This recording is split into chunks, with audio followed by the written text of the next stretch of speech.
Punjabi radio 'ਚ ਵੈਸੇ ਸੁਣ ਰਹੇ ਸਾਰੇ ਸਰੋਤਿਆਂ ਨੂੰ ਬਲਵਿੰਦਰ ਕੌਰ ਵੱਲੋਂ ਪਿਆਰ ਭਰੀ ਸਤਿ ਸ਼੍ਰੀ ਅਕਾਲ। ਤੇ ਜੀ ਸਰੋਤੇ ਪ੍ਰੋਗਰਾਮ ਖਬਰ ਤੇ ਨਜ਼ਰ ਪ੍ਰੋਗਰਾਮ ਦੇ ਵਿੱਚ ਸਾਡੇ ਨਾਲ ਹੋਣਗੇ ਬਲਤੇਜ ਪੰਨੂ ਜੀ, ਦੱਸਣਗੇ ਭਾਰਤ ਵਿੱਚ ਪੰਜਾਬ ਦੇ ਵਿੱਚ ਕੀ ਕੁਛ ਵਾਪਰਿਆ। ਖਬਰਾਂ ਤੋਂ ਪਹਿਲਾਂ ਧੰਨਵਾਦ ਕਰਨਾ ਚਾਹੁੰਦੇ ਸਾਡੇ ਸਪਾਂਸਰਸ ਜਿਨ੍ਹਾਂ ਦੇ ਸਦਕਾ ਇਹ ਪ੍ਰੋਗਰਾਮ ਆਪ ਸਭ ਤੱਕ ਪਹੁੰਚਦਾ। ਖਾਲਸਾ ਇੰਸ਼ੋਰੈਂਸ ਏਜੰਸੀ ਸੈਨੋਜੇ ਤੋਂ ਗੁਰਦੀਪ ਸਿੰਘ ਵਿਰਦੀ ਕਲੋਬਸ, ਇਸ਼ਾਨਜੀਤ ਸਿੰਘ ਕਲੋਟੀ ਜੁੱਬਾ ਸਿਟੀ ਤੋਂ, ਮਨਦੀਪ ਸਿੰਘ ਜੀ ਸੈਨੋਜੇ ਤੋਂ, ਹਰਵੰਤ ਸਿੰਘ ਜੀ ਉਪਲ ਜੁੱਬਾ ਸਿਟੀ ਤੋਂ, ਸੁੱਚਾ ਸਿੰਘ ਜੀ ਫਰੈਜ਼ਨੋ ਤੋਂ, ਗੁਰਵੀਰ ਸਿੰਘ ਬਰਾੜ ਫਰੈਜ਼ਨੋ ਤੋਂ, ਕਸ਼ਮੀਰ ਸਿੰਘ ਜੀ ਸੈਕਰਾਮੈਂਟੋ ਤੋਂ। ਆਪ ਸਭ ਦੇ ਬਹੁਤ ਬਹੁਤ ਧੰਨਵਾਦੀ। ਪ੍ਰੋਗਰਾਮ ਨੂੰ ਸਪੋਂਸਰ ਕੀਤਾ, ਸਭ ਤੱਕ ਪਹੁੰਚਾਇਆ ਜੀ। ਸਾਡੇ ਨਾਲ ਜੁੜ ਚੁੱਕੇ ਨੇ ਜੀ ਬਲਤੇਜ ਪੰਨੂ ਜੀ, ਸਤਿ ਸ਼੍ਰੀ ਅਕਾਲ, ਸਵਾਗਤ ਹੈ ਜੀ।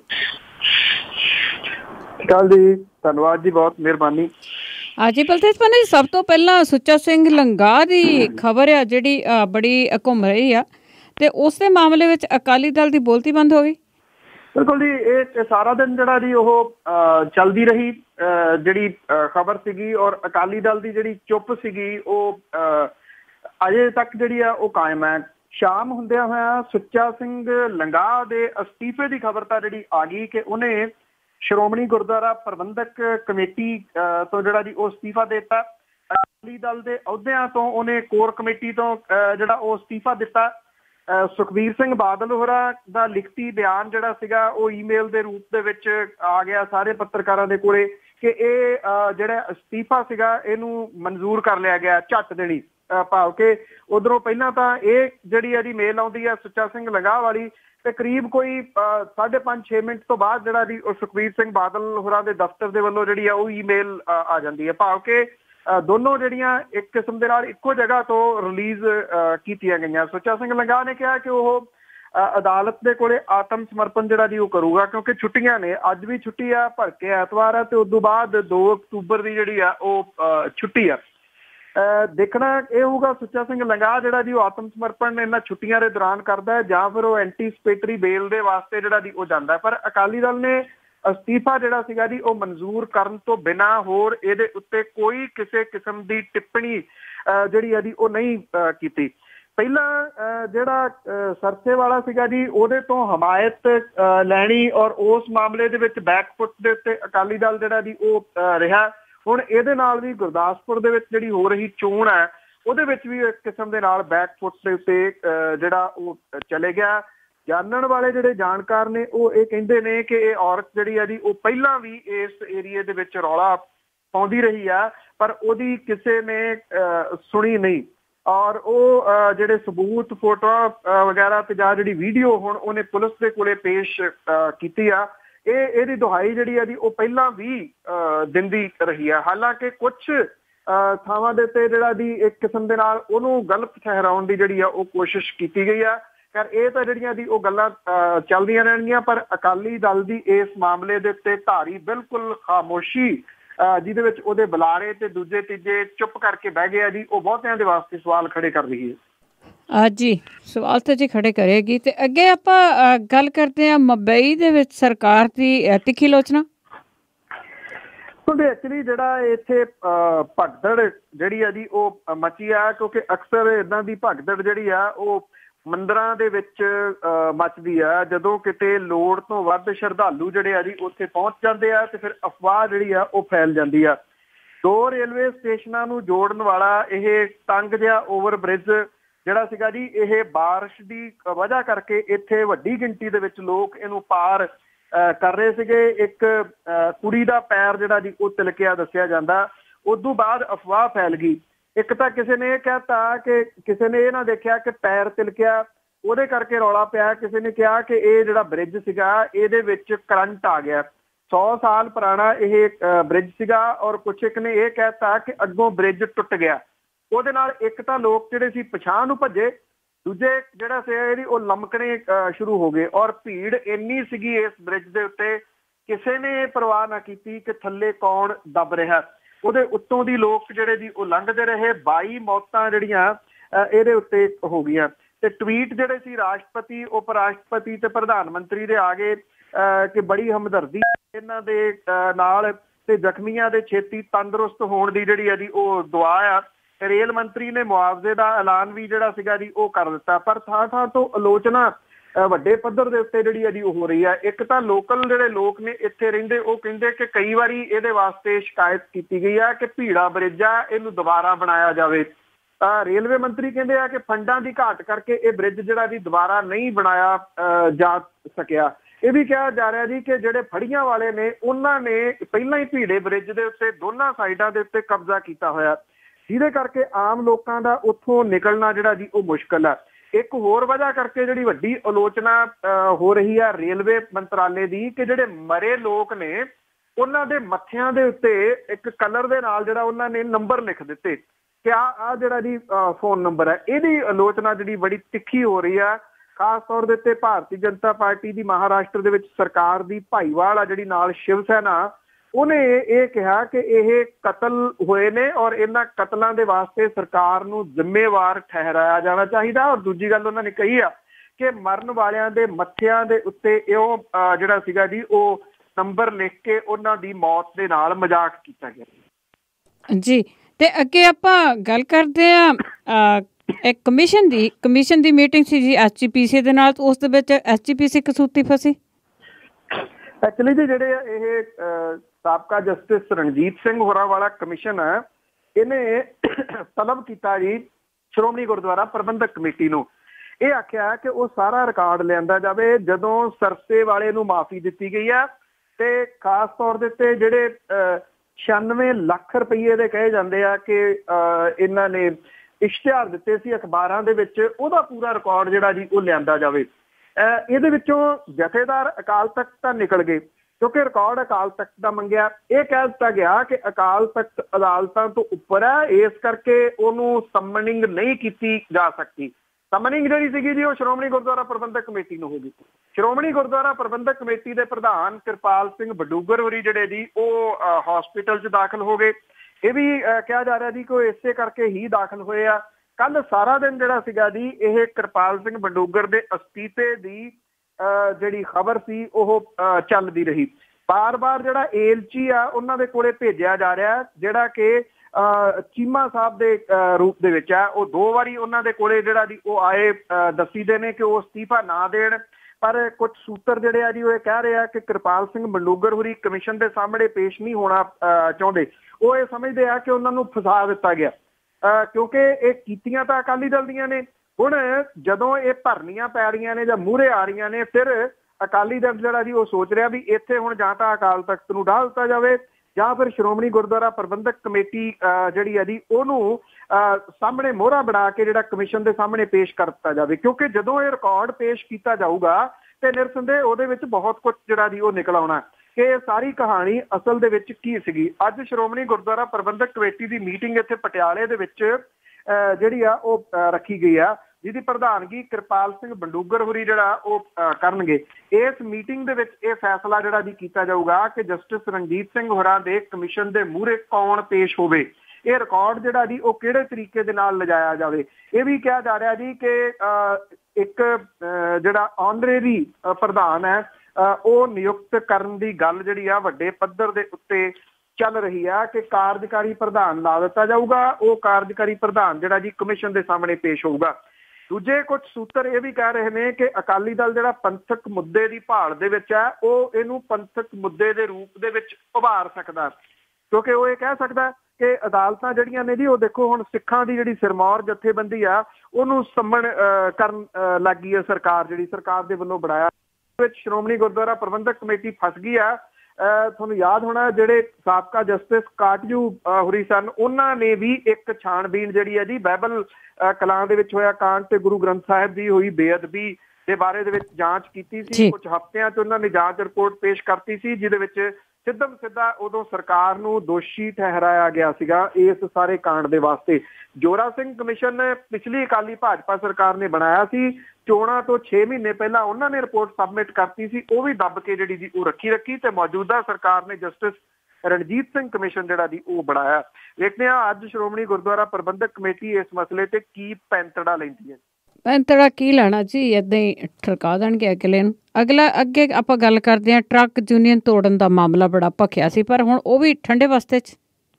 ਜਿਹੜੀ ਮੌਜੂਦਾ ਸਰਕਾਰ ਸੀ ਜੀ, ਇਹ ਵੰਡ ਤੋਂ 2 ਮਹੀਨੇ ਬਾਅਦ ਸੂਬੇ ਦੀਆਂ ਟਰੱਕ ਯੂਨੀਅਨਾਂ ਤੋੜ ਦਿੱਤੀਆਂ ਗਈਆਂ ਸੀਗੀਆਂ ਔਰ ਉਹਨੂੰ ਅਮਲੀ ਜਾਮਾ ਪਹਿਨਾਉਣ ਦੇ ਵਾਸਤੇ ਨੋਟੀਫਿਕੇਸ਼ਨ ਜਿਹੜਾ ਜੀ ਉਹ ਅਜੇ ਤੱਕ ਜਾਰੀ ਨਹੀਂ ਕੀਤਾ ਗਿਆ।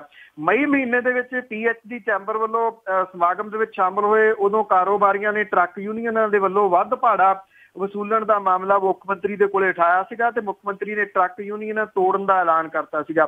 ਇਸ ਤੋਂ ਬਾਅਦ ਟਰੱਕ ਯੂਨੀਅਨਾਂ ਵਾਲਿਆਂ ਨੇ ਸੂਬੇ ਭਰ ਦੇ ਵਿੱਚ ਅੰਦੋਲਨ ਕੀਤਾ। ਯੂਨੀਅਨਾਂ ਦਾ ਵਫਦ ਜਿਹੜਾ ਸੀਗਾ ਉਹ ਮੁੱਖ ਮੰਤਰੀ ਨੂੰ ਮਿਲਿਆ। ਇਹਦੇ ਵਾਸਤੇ ਕਾਂਗਰਸ ਦੇ ਵਿਧਾਇਕ ਵੀ ਮੁੱਖ ਮੰਤਰੀ ਨੂੰ ਮਿਲੇ।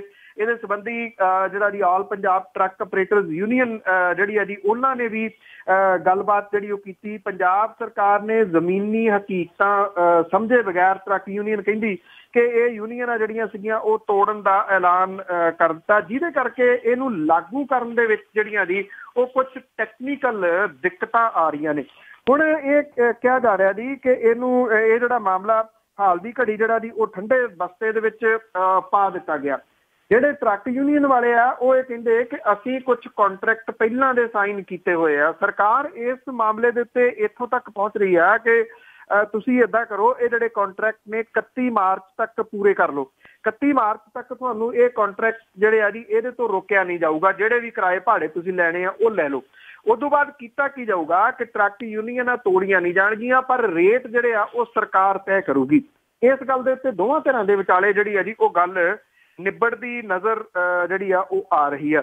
ਤੋ ਇਹ ਸਮਝਿਆ ਜਾ ਸਕਦਾ ਜੀ ਕਿ ਟਰੱਕ ਯੂਨੀਅਨਾਂ ਤੋੜਨ ਵਾਲਾ ਜਿਹੜਾ ਮਾਮਲਾ ਸੀਗਾ ਜੀ ਉਹ ਖਤਮ, ਤੇ ਇਹਦੇ ਉੱਤੇ ਨਵੀਂ ਜਿਹੜੀ ਡਿਵੈਲਪਮੈਂਟ ਇਹੀ ਆ ਕਿ 31 ਮਾਰਚ ਤੱਕ ਦੇ ਪਹਿਲੇ ਰੇਟਾਂ ਦੇ ਮੁਤਾਬਕ ਟਰੱਕ ਯੂਨੀਅਨਾਂ ਕੰਮ ਕਰਨਗੀਆਂ। 31 ਮਾਰਚ ਤੋਂ ਬਾਅਦ ਟਰੱਕ ਯੂਨੀਅਨਾਂ ਤਾਂ ਰਹਿਣਗੀਆਂ, ਪਰ ਇਹਦਾ ਰੇਟ ਤੇ ਕੁਝ ਜਿਹੜੇ ਪ੍ਰਬੰਧ ਨੇ ਉਹ ਸਰਕਾਰ ਦੇ ਹੱਥਾਂ ਦੇ ਵਿੱਚ ਚਲੇ ਜਾਣਗੇ। ਫਿਰ ਆਪਣੇ ਤੌਰ ਦੇ ਉੱਤੇ ਇਹ ਰੇਟ ਵਗੈਰਾ ਤੈਅ ਨਹੀਂ ਕਰ ਸਕਣਗੇ ਜੀ। ਤੇ ਅੱਗੇ ਆਪਾਂ ਗੱਲ ਕਰਦੇ ਹਾਂ ਗੁਰਦਾਸਪੁਰ ਜ਼ਿਮਨੀ ਚੋਣਾਂ ਦਾ ਅਖਾੜਾ ਆ, ਉਹ ਕਿਸ ਤਰ੍ਹਾਂ ਆ? ਦੇਖੋ ਜੀ, ਇਹ ਬੇਸ਼ੱਕ ਜਿਹੜਾ ਜੀ ਬੜੀ ਅਹਿਮ ਚੋਣ ਆ ਤਿੰਨਾਂ ਪਾਰਟੀਆਂ ਦੇ ਵਾਸਤੇ।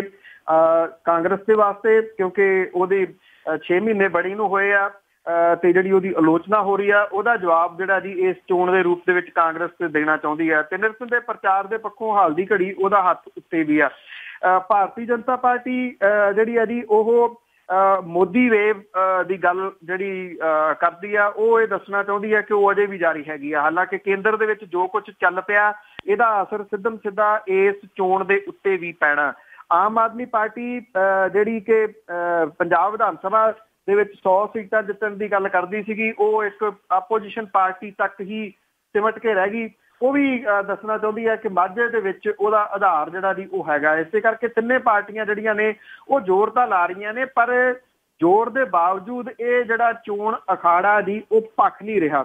ਇਹਦੇ ਕਈ ਕਾਰਨ ਜਿਹੜੇ ਆ ਜੀ ਉਹ ਦੱਸੇ ਜਾ ਰਹੇ ਆ। ਸ਼ਾਇਦ ਇੱਕ ਪ੍ਰਮੁੱਖ ਕਾਰਨ ਜਿਹੜਾ ਜੀ ਉਹ ਲੋਕਾਂ ਦੀ ਨਿਰਾਸ਼ਤਾ ਕਹੀ ਜਾ ਰਹੀ ਹੈ। ਜਿਹੜੇ ਉੱਥੇ ਗੁਰਦਾਸਪੁਰ ਗਏ ਵੀ ਨੇ ਦੂਜੇ ਜਿਹੜੇ ਸ਼ਹਿਰਾਂ ਦੇ ਵਿੱਚੋਂ ਚੋਣ ਪ੍ਰਚਾਰ ਦੇ ਵਾਸਤੇ, ਵੇਖਣ ਦੇ ਵਾਸਤੇ, ਉਹ ਵੀ ਇਹ ਕਹਿੰਦੇ ਆ ਕਿ ਉਹ ਕੋਈ ਗੱਲ ਜੀ ਅਜੇ ਬਣੀ ਨੀ ਗੀ। ਇਹ ਕਿਹਾ ਜਾ ਰਿਹਾ ਜੀ ਕਿ ਗੁਰਦਾਸਪੁਰ ਜ਼ਿਮਨੀ ਚੋਣ ਦਾ ਜਿਹੜਾ ਅਖਾੜਾ ਆ, ਜਿਹੜੇ ਤਿਉਹਾਰ ਹੈ, ਅੱਜ ਦੁਸਹਿਰਾ ਹੈ ਤੇ 2 ਦਿਨ ਜਿਹੜੀਆਂ ਛੁੱਟੀਆਂ, ਇਦੋਂ ਬਾਅਦ ਜਿਹੜਾ ਉਹ ਭਖ ਸਕਦਾ ਹੈ। ਜਦੋਂ ਵੱਡੇ ਲੀਡਰਸ਼ਿਪ ਜਿਹੜੀ ਆ ਜੀ ਉਹ ਗੁਰਦਾਸਪੁਰ ਦੇ ਚੋਣ ਅਖਾੜੇ ਦੇ ਵਿੱਚ ਆਊਗੀ ਤੇ ਫਿਰ ਬਿਆਨਬਾਜ਼ੀ ਜਿਹੜੀ ਆ ਜੀ ਉਹ ਹੋ ਸਕਦੀ ਹੈ। ਹਾਲਾਂਕਿ ਇਹ ਬਿਆਨਬਾਜ਼ੀ ਇੱਕ ਵਾਰੀ ਚੱਲੀ, ਪਰ ਥੋੜੀ ਜਿਹੀ ਜਿਹੜੀ ਉਹ ਠੱਪ ਹੋ ਗਈ। ਇਹ ਬਿਆਨਬਾਜ਼ੀ ਜਿਹੜੀ ਸੀਗੀ ਨਵਜੋਤ ਸਿੰਘ ਸਿੱਧੂ ਬਨਾਮ ਜਿਹੜੀ ਬਿਕਰਮ ਮਜੀਠੀਆ, ਉਹਨਾਂ ਦੇ ਵਿਚਾਲੇ ਜਿਹੜਾ ਜੀ ਉਹ ਚੱਲੀ। ਇੱਕ ਦੂਜੇ ਨੂੰ ਜਿਸ ਕਿਸਮ ਦੀਆਂ ਧਮਕੀਆਂ ਵਗੈਰਾ ਜਿਹੜੀਆਂ ਜੀ ਉਹ ਸ਼ਬਦਾਂ ਦੇ ਰੂਪ ਦੇ ਵਿੱਚ ਇਹਨਾਂ ਨੇ ਦਿੱਤੀਆਂ, ਉਦੋਂ ਲੱਗਦਾ ਸੀਗਾ ਕਿ ਇਹ ਧਮਕੀਆਂ ਜਿਹੜੀਆਂ ਜੀ ਉਹ ਹੋਰ ਜ਼ਿਆਦਾ ਆਉਂਦੇ ਦਿਨਾਂ ਦੇ ਦੌਰਾਨ ਭਖਣਗੀਆਂ, ਮਗਣਗੀਆਂ। ਪਰ ਚੋਣ ਅਖਾੜਾ ਜਿਹੜਾ ਜੀ ਉਹ ਭਖ ਨਹੀਂ ਸਕਿਆ। ਇਹਦਾ ਕਿਤੇ ਨਾ ਕਿਤੇ ਇਹ ਵੀ ਕਿਹਾ ਜਾ ਰਿਹਾ ਜੀ ਕਿ ਅਕਸਰ ਜਿਹੜੇ ਜ਼ਿਮਨੀ ਚੋਣਾਂ ਹੁੰਦੀਆਂ ਨੇ ਉਦੋਂ ਸਰਕਾਰੀ ਖਜ਼ਾਨੇ ਦੇ ਮੂੰਹ ਖੋਲ ਦਿੱਤੇ ਜਾਂਦੇ ਆ। ਗੁਰਦਾਸਪੁਰ ਦੀ ਚੋਣ ਦੇ ਵਿੱਚ ਏਦਾਂ ਦਾ ਕੁਝ ਨਹੀਂ ਹੋ ਰਿਹਾ। ਗੁਰਦਾਸਪੁਰ ਵਾਲਿਆਂ ਨੂੰ ਉਮੀਦ ਇਹ ਸੀਗੀ ਕਿ ਇੱਥੇ ਵੀ ਡਿਵੈਲਪਮੈਂਟ ਵਗੈਰਾ ਜਿਹੜੀ ਆ ਜੀ ਉਹ ਦਿਨਾਂ ਦੇ ਵਿੱਚ ਹੋਊਗੀ, ਪਰ ਕਿਉਂਕਿ ਖਜ਼ਾਨਾ ਪਤਲੀ ਹਾਲਤ ਦੇ ਵਿੱਚੋਂ ਲੰਘ ਰਿਹਾ, ਇਸ ਕਰਕੇ ਉੱਥੇ ਖਜ਼ਾਨੇ ਦੇ ਮੂੰਹ ਵੀ ਖੁੱਲੇ ਨਹੀਂ। ਔਰ ਜਿਹੜਾ ਚੋਣ ਅਖਾੜਾ ਸੀਗਾ ਜੀ ਉਹ ਜਿਵੇਂ ਭਖਣਾ ਚਾਹੀਦਾ ਸੀਗਾ ਉਸ ਤਰ੍ਹਾਂ ਭਖਿਆ ਨਹੀਂ ਅਜੇ ਤੱਕ ਜੀ। ਦੇਖੋ ਲਾਗੇ ਜਾ ਕੇ ਕਾਫੀ ਭਖ ਹੋਊਗਾ। ਤੇ ਅੱਗੇ ਆਪਾਂ ਕੁਝ ਕੁ ਦਿਨਾਂ ਤੋਂ ਜਸਵੰਤ ਸਿਨਹਾ ਦੀਆਂ ਕੋਈ ਨਾ ਕੋਈ ਲੇਖ ਪੜ੍ਹ ਰਹੇ ਹਾਂ। ਜੇਤਲੀ ਦੀ ਉਹ ਆਲੋਚਨਾ ਕਰ ਰਹੇ ਨੇ ਤੇ ਆਲੋਚਨਾ ਜਾਰੀ ਵੀ ਆ। ਬਿਲਕੁਲ ਜੀ, ਇਹ ਜਿਹੜਾ ਮਾਮਲਾ ਜੀ ਭਖ ਰਿਹਾ ਸੈਂਟਰ ਦੇ ਵਿੱਚ ਔਰ ਖਾਸ ਤੌਰ ਦੇ ਉੱਤੇ ਭਾਰਤੀ ਜਨਤਾ ਪਾਰਟੀ ਜਿਹੜੀ ਹੈ ਜੀ ਉਹ ਕਸੂਤੀ ਇਸ ਮਾਮਲੇ 'ਚ ਫਸੀ ਹੋਈ ਹੈ। ਜਿਹੜੇ ਉਹਦੇ ਬੁਲਾਰੇ ਨੇ, ਜਿਹੜੇ ਕੱਲੀ ਗੱਲ ਦੇ ਉੱਤੇ ਇੱਕ ਦੂਜੇ ਤੋਂ ਮੂਹਰੇ ਹੋ ਕੇ ਬਿਆਨ ਜਿਹੜਾ ਜੀ ਉਹ ਦਿੰਦੇ ਨੇ ਜਾਂ ਡਿਬੇਟਸ ਵਗੈਰਾ ਦੇ ਵਿੱਚ ਜਾਂਦੇ ਨੇ, ਉਹ ਹੁਣ ਜਿਹੜਾ ਜੀ ਬਚਣ ਦੀ ਕੋਸ਼ਿਸ਼ ਕਰ ਰਹੇ ਆ ਕਿ ਇਸ ਮਾਮਲੇ ਦੇ ਉੱਤੇ ਨਾ ਬੋਲਿਆ ਜਾਵੇ। ਯਸ਼ਵੰਤ ਸਿਨਹਾ ਹੋਰਾਂ ਨੇ ਅਰੁਣ ਜੇਤਲੀ ਹੋਰਾਂ ਦੇ ਉੱਤੇ ਹੋਛੀਆਂ ਟਿੱਪਣੀਆਂ ਕਰਨ ਦਾ ਹੁਣ ਦੋਸ਼ ਜਿਹੜਾ ਜੀ ਉਹ ਲਾਇਆ। ਇਹ ਕਿਹਾ ਕਿ ਵਿੱਤ ਮੰਤਰੀ ਦੇ ਵੱਲੋਂ ਮੇਰੇ ਕੰਮ ਦੀ ਆਲੋਚਨਾ ਅਸਲ ਦੇ ਵਿੱਚ ਪ੍ਰਧਾਨ ਮੰਤਰੀ ਅਟਲ ਬਿਹਾਰੀ ਵਾਜਪੇਈ ਦੀ ਆਲੋਚਨਾ ਹੈ, ਜਿਨ੍ਹਾਂ ਨੇ ਮੈਨੂੰ ਅਹਿਮ ਮੰਤਰਾਲੇ ਦਿੱਤੇ ਸੀਗੇ। ਜੇਤਲੀ ਸਾਹਿਬ ਨੇ ਟਿੱਪਣੀ ਕੀਤੀ ਸੀ ਕਿ 80 ਸਾਲ ਦੀ ਉਮਰ ਦੇ ਵਿੱਚ ਨੌਕਰੀ ਲੱਭਦਾ ਬੰਦਾ। ਇਹਦੇ ਜਵਾਬ ਦੇ ਵਿੱਚ ਯਸ਼ਵੰਤ ਸਿਨਹਾ ਨੇ ਕਹਿਤਾ ਕਿ ਵਿੱਤ ਮੰਤਰੀ ਨੇ LK ਅਡਵਾਨੀ ਦੀ ਨਰਾਦਰੀ ਕੀਤੀ ਹੈ, ਕਿਉਂਕਿ ਉਹਨਾਂ ਨੂੰ ਪਹਿਲਾ ਹਵਾਲਾ ਦਿੱਤਾ ਸੀਗਾ ਕਿ ਭਾਜਪਾ ਦੇ ਇਸ ਬਜ਼ੁਰਗ ਆਗੂ ਨੇ ਉਹਨਾਂ ਨੂੰ ਨਿੱਜੀ ਟਿੱਪਣੀ ਤੇ ਮਸਲਿਆਂ ਤੋਂ ਸੰਕੋਚ ਕਰਨ ਦੀ ਸਲਾਹ ਦਿੱਤੀ ਸੀ, ਪਰ ਉਹਨਾਂ ਨੇ ਕਿਹਾ ਕਿ ਬਾਅਦ ਦੇ ਵਿੱਚ ਮੇਰੇ ਖਿਲਾਫ ਨਿੱਜੀ ਹਮਲੇ ਕੀਤੇ ਗਏ। ਉਹਨਾਂ ਨੇ ਇਹ ਵੀ ਕਿਹਾ ਕਿ ਜੇ ਮੈਂ ਨੌਕਰੀ ਲੱਭਦਾ ਹੁੰਦਾ ਤੇ ਫਿਰ ਜੇਤਲੀ ਸਾਹਿਬ ਮੌਜੂਦਾ ਅਹੁਦੇ ਦੇ ਉੱਤੇ ਨਾ ਹੁੰਦੇ। ਸਾਬਕਾ ਵਿੱਤ ਮੰਤਰੀ ਯਸ਼ਵੰਤ ਸਿਨਹਾ ਨੇ ਇਹ ਵੀ ਗੱਲ ਕਹੀ ਕਿ 12 ਸਾਲ ਦੀ ਸੇਵਾ ਰਹਿੰਦਿਆਂ IAS ਛੱਡਣ ਦੇ ਫੈਸਲੇ ਨੂੰ ਚੇਤੇ ਕੀਤਾ ਤੇ ਇਹ ਕਿਹਾ ਜੀ ਕਿ 14 ਦੇ ਵਿੱਚ ਲੋਕ ਸਭਾ ਚੋਣ ਨਾ ਲੜਨ ਦਾ ਫੈਸਲਾ ਉਹਨਾਂ ਨੇ ਆਪਣੀ ਮਰਜ਼ੀ ਦੇ ਨਾਲ ਕੀਤਾ ਸੀਗਾ, ਜਦੋਂ ਕਿ ਉਹਨਾਂ ਦੀ ਜਿੱਤ ਯਕੀਨੀ ਸੀਗੀ ਜੀ। ਉਹਨਾਂ ਨੇ ਕਿਹਾ ਕਿ ਹੁਣ ਉਹ ਚੋਣਾਂ ਲੜਨ ਦੇ ਇੱਛੁਕ ਨਹੀਂ, ਔਰ ਇਹ ਵੀ ਕਿਹਾ ਕਿ ਮੈਂ ਸਰਗਰਮ ਸਿਆਸਤ ਦੇ ਵਿੱਚ ਨਹੀਂ ਪਰ ਮੁਲਕ ਦੇ ਬਾਰੇ ਦੇ ਵਿੱਚ ਜ਼ਰੂਰ ਸੋਚਣਾ। ਉਹਨਾਂ ਨੇ ਕਿਹਾ ਕਿ ਇਹ ਮੌਜੂਦਾ ਸਥਿਤੀ ਦੇ ਵਾਸਤੇ ਅਰੁਣ ਜੇਤਲੀ ਤੇ ਪ੍ਰਧਾਨ ਮੰਤਰੀ ਜਿਹੜੇ ਨੇ ਉਹ ਜ਼ਿੰਮੇਵਾਰ ਨੇ। ਸ਼ਤਰੂਘਨ ਸਿਨਹਾ ਜਿਹੜੇ ਕਿ ਬਚਾਓ ਕਰਦੇ ਆ ਰਹੇ ਨੇ ਯਸ਼ਵੰਤ ਸਿਨਹਾ ਹੋਰਾਂ ਦਾ, ਜਿਨ੍ਹਾਂ ਨੂੰ ਸ਼ਾਟਗਨ ਵੀ ਕਿਹਾ ਜਾਂਦਾ ਜੀ, ਉਹਨਾਂ ਨੇ ਇਹ ਗੱਲ ਕਹੀ ਆ ਕਿ ਪ੍ਰਧਾਨ ਮੰਤਰੀ ਜਿਹੜੇ ਨੇ ਉਹ ਹੁਣ ਅਸਲ ਪ੍ਰੈਸ ਕਾਨਫਰੰਸ ਕਰਨ। ਅਸਲ ਪ੍ਰੈਸ ਕਾਨਫਰੰਸ ਤੋਂ ਸ਼ਤਰੂਘਨ ਸਿਨਹਾ ਦਾ ਜਿਹੜਾ ਜੀ ਉਹ ਭਾਵ ਇਹ ਆ ਕਿ ਪੱਤਰਕਾਰਾਂ ਦੇ ਸਾਹਮਣੇ ਆ ਕੇ ਉਹ ਸਵਾਲਾਂ ਦੇ ਜਵਾਬ ਦੇਣ, ਜਿਹੜੇ ਕਿ ਅਜੇ ਤੱਕ ਪ੍ਰਧਾਨ ਮੰਤਰੀ ਨਰਿੰਦਰ ਮੋਦੀ ਹੋਰਾਂ ਨੇ ਕਿਸੇ ਪ੍ਰੈਸ ਕਾਨਫਰੰਸ ਦੇ ਵਿੱਚ ਨਹੀਂ ਕੀਤੇ। ਜਾਂ ਤਾਂ ਪ੍ਰੈਸ ਰਿਲੀਜ਼ ਜਾਰੀ ਹੁੰਦੀ ਹੈ ਜਾਂ ਫਿਰ ਉਹ ਮਨ ਕੀ ਬਾਤ ਜਿਹੜੀ ਹੈ ਜੀ ਉਹ ਕਰਕੇ ਚਲੇ ਜਾਂਦੇ ਨੇ। ਆਮੋ ਸਾਹਮਣੇ ਕੋਈ ਪ੍ਰੈਸ ਕਾਨਫਰੰਸ ਜਿਹੜੀ ਹੈ ਜੀ ਉਹਨਾਂ ਨੇ ਨਹੀਂ ਕੀਤੀ। ਇਹ ਕਿਹਾ ਜਾ ਰਿਹਾ ਜੀ ਕਿ ਜਿਹੜੀ ਖੁੱਡੇ ਲਾਈਨ ਲਾਈ ਹੋਈ ਲੀਡਰਸ਼ਿਪ ਹੈ ਭਾਰਤੀ ਜਨਤਾ ਪਾਰਟੀ ਦੀ, ਉਹ ਸਾਰੀ ਇੱਕ ਇੱਕ ਕਰਕੇ ਇਸ ਮਸਲੇ ਦੇ ਉੱਤੇ ਜਿਹੜੀ ਹੈ ਜੀ ਉਹ ਇਕੱਠੀ ਹੋ ਰਹੀ ਹੈ, ਜਿਹੜੀ ਕਿ ਨਿਰਸੰਦੇਹ ਭਾਰਤੀ ਜਨਤਾ ਪਾਰਟੀ ਦੀ ਕੇਂਦਰ ਵਿਚਲੀ ਸਰਕਾਰ ਜਿਹੜੀ ਕਿ ਹੁਣ ਤੋਂ 2-2.5 ਮਹੀਨੇ ਪਹਿਲਾਂ ਤੱਕ ਅਜੇਤੂ ਸੀਗੀ, ਉਹਦੇ ਵਾਸਤੇ ਨਵੀਆਂ ਮੁਸੀਬਤਾਂ ਆਉਂਦੇ ਦਿਨਾਂ ਦੇ ਦੌਰਾਨ ਖੜੀਆਂ ਕਰ ਸਕਦੀ ਹੈ ਜੀ। ਤੇ ਅੱਗੇ ਆਪਾਂ ਹਨੀਪ੍ਰੀਤ ਦੀ ਜੇ ਗੱਲ ਕਰੀਏ, ਹਨੀਪ੍ਰੀਤ ਦਾ ਨਾਂ ਸੁਣ ਕੇ ਸਾਰੇ ਲੋਕਾਂ ਦੇ ਕੰਨ ਖੜੇ ਹੋ ਜਾਂਦੇ ਆ, ਤੇ ਹਾਈ ਕੋਰਟ ਨੇ ਉਸ ਦੇ ਬਾਰੇ ਕੀ ਬਿਆਨ ਦਿੱਤਾ? ਐਕਚੁਅਲੀ ਇਹ ਕਿਹਾ ਜਾ ਰਿਹਾ ਕਿ ਹਨੀਪ੍ਰੀਤ ਜਿਹਦੀ ਕਿ ਐਪਲੀਕੇਸ਼ਨ ਜਿਹੜੀ ਸੀਗੀ ਟ੍ਰਾਂਜ਼ਿਟ ਬੇਲ ਵਾਲੀ ਉਹ ਰੱਦ ਹੋ ਗਈ ਸੀਗੀ ਦਿੱਲੀ ਦੀ ਹਾਈ ਕੋਰਟ ਤੋਂ। ਉਹ ਕਿਸੇ ਸਮੇਂ ਪੰਜਾਬ ਹਰਿਆਣਾ ਹਾਈ ਕੋਰਟ ਦੇ ਵਿੱਚ ਜਿਹੜੀ ਹੈ ਜੀ ਉਹ ਐਪਲੀਕੇਸ਼ਨ ਲਾ ਸਕਦੀ ਹੈ ਐਂਟੀਸਪੇਟਰੀ ਬੇਲ ਦੇ ਵਾਸਤੇ।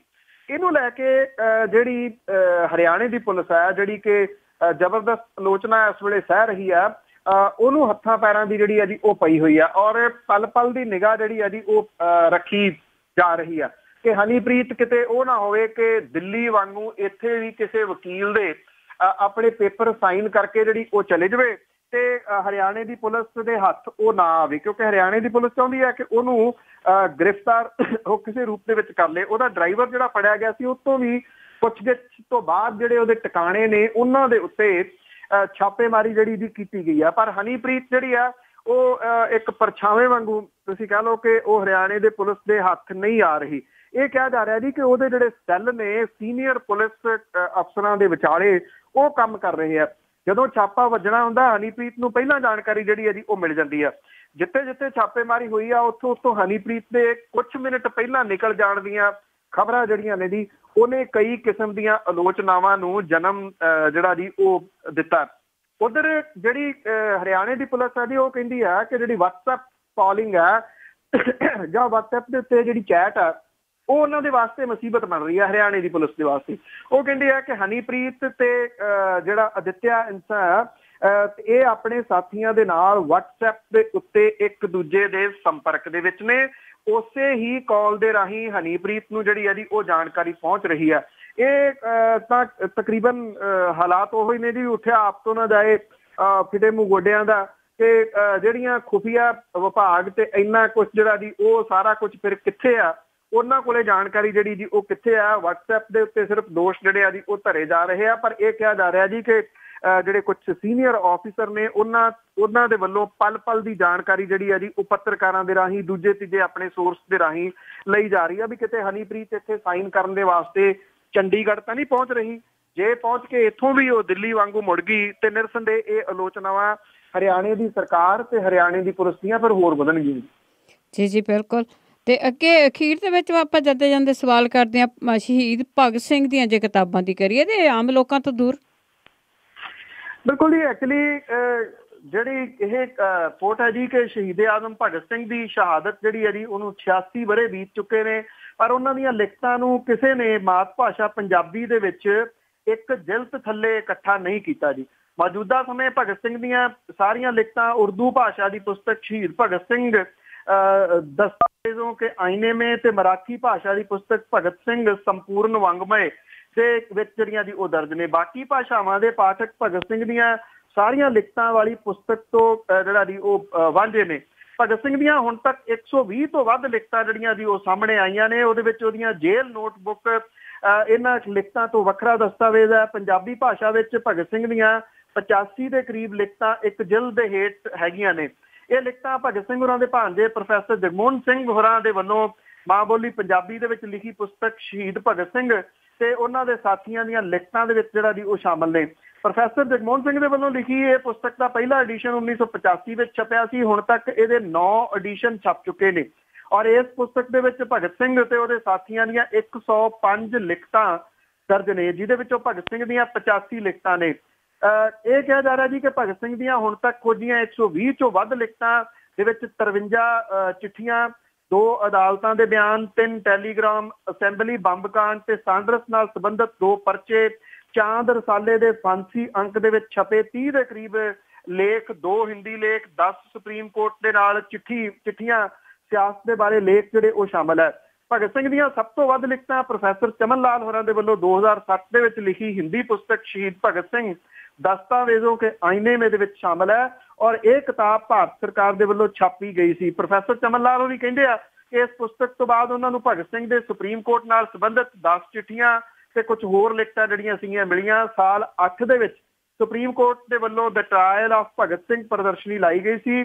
ਪ੍ਰੋਫੈਸਰ ਚਮਨ ਲਾਲ ਹੋਰਾਂ ਨੇ ਸੁਪਰੀਮ ਕੋਰਟ ਦੇ ਕੋਲੋਂ ਭਗਤ ਸਿੰਘ ਦੇ ਅਦਾਲਤ ਦੇ ਨਾਲ ਹੋਏ 10 ਚਿੱਠੀਆਂ ਜਿਹੜੀਆਂ ਸੀ ਉਹ ਵੀ ਹਾਸਲ ਕੀਤੇ ਸੀਗੇ। ਇੱਕ ਗੱਲ ਜਿਹੜੀ ਬੜੇ ਵੱਡੇ ਪੱਧਰ ਦੇ ਉੱਤੇ ਕਹੀ ਜਾਂਦੀ ਆ ਕਿ ਭਗਤ ਸਿੰਘ ਜਿਹੜੇ ਕਿ ਇੱਕ ਫਿਲਾਸਫਰ ਦੇ ਤੌਰ ਦੇ ਉੱਤੇ ਅਸਲ ਦੇ ਵਿੱਚ ਜਿਹੜੇ ਜਾਣੇ ਚਾਹੀਦੇ ਸੀਗੇ, ਪਰ ਰਾਜਨੀਤਿਕਾਂ ਦੀਆਂ ਜਿਹੜੀਆਂ ਚਾਲਾਂ ਸੀਗੀਆਂ ਉਹਨਾਂ ਨੇ ਉਹਨਾਂ ਨੂੰ ਪੋਸਟਰ ਬॉय ਬਣਾ ਕੇ ਰੱਖ ਦਿੱਤਾ। ਕੁੰਡੀਆਂ ਮੁੱਛਾਂ, ਪਿਸਤੌਲ ਵਾਲੀ ਫੋਟੋ ਜਿਹੜੀ ਸੀ ਉਹ ਤਾਂ ਫੇਮਸ ਕਰ ਦਿੱਤੀ, ਪਰ ਕਿਤਾਬ ਵਾਲਾ ਭਗਤ ਸਿੰਘ ਸੀਗਾ ਉਹਨੂੰ ਲੁਕੋ ਲਿਆ। ਉਹਦਾ ਕਾਰਨ ਜਿਹੜਾ ਦੀ ਪ੍ਰਮੁੱਖ ਇਹੀ ਆ ਕਿ ਜਿਹੜਾ ਕਿਤਾਬ ਵਾਲਾ ਭਗਤ ਸਿੰਘ ਆ ਉਹ ਸਿਆਸਤਦਾਨਾਂ ਦੇ ਚੌਖਟੇ ਦੇ ਵਿੱਚ ਫਿੱਟ ਨਹੀਂ ਪੈਂਦਾ। ਜੀ ਬਹੁਤ ਬਹੁਤ ਧੰਨਵਾਦ ਬਲਤੇਜ ਪੰਨੂ ਜੀ। ਮਿਹਰਬਾਨੀ ਜੀ, ਧੰਨਵਾਦ। ਸਤਿ ਸ਼੍ਰੀ ਅਕਾਲ ਜੀ। ਤੇ ਸਰੋਤੇ ਸਨ ਬਲਤੇਜ ਪੰਨੂ ਜੀ ਜੋ ਸਾਡੇ ਨਾਲ ਜੁੜਦੇ ਨੇ, ਕਰਦੇ ਨੇ ਖਬਰਾਂ। ਇਸੇ ਦੇ ਨਾਲ ਸਾਡਾ ਅੱਜ ਦਾ ਬੁਲਟਨ ਇੱਥੇ ਹੀ ਸਮਾਪਤ ਹੈ। ਹੁਣ ਬਲਵਿੰਦਰ ਕੌਰ ਵੱਲੋਂ ਵੀ ਆਪ ਸਭ ਨੂੰ ਪਿਆਰ ਭਰੀ ਸਤਿ ਸ਼੍ਰੀ ਅਕਾਲ।